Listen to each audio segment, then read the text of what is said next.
Hey guys, Type Zero.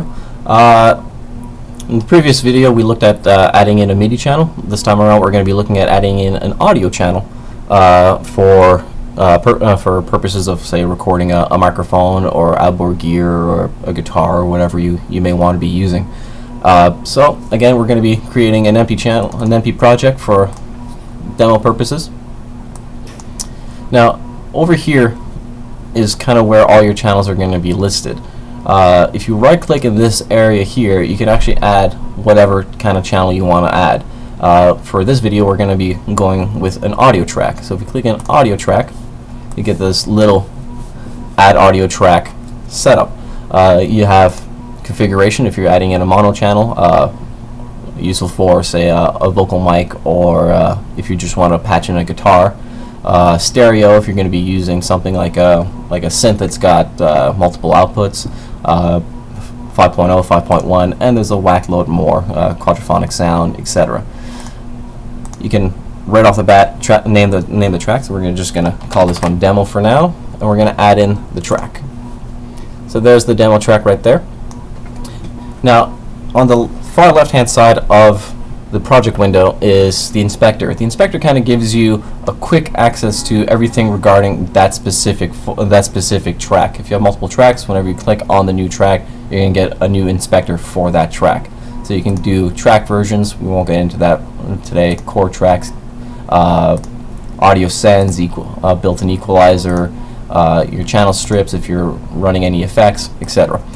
But right off the bat, just on the very top one, where it just says the track name, here is where you select the audio inputs. Now this is kind of important. If we go into our devices and we actually go into our VST connections, so there's the VST connections right there. Here, by default, Cubase generally tends to only kind of have two inputs, left and right, if your sound card supports it. However, you can add in a new audio bus. So there's our audio bus, and here you can select what kind of bus you want to add. So we're going to select a stereo one. We're going to call it, say, keyboard. We're going to add the bus, and then you can select what inputs you actually want to use. So for example, sorry, I had to read the sound card, figure out where this is coming in. For example, if I wanted to use input 5 and 6, there's 5 and 6. I can close that. I go back to my demo track, and I can actually change the stereo input to keyboard. Now this would be picking up the keyboard audio. This requires a little bit of knowing a little bit about all the audio terms. However, this little button right here lets you monitor the track. Essentially, you can listen to the track as it comes in. So right now you're actually hearing a keyboard that I actually have plugged in, going directly into Cubase.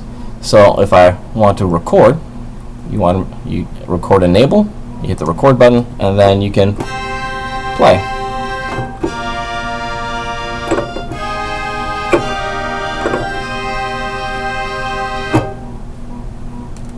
Stop our recording, stop our playback, and there's our audio file there. And literally, it's that easy to record a piece of audio equipment, guitar, mic, outboard, keyboard, whatever you may want, directly into Cubase.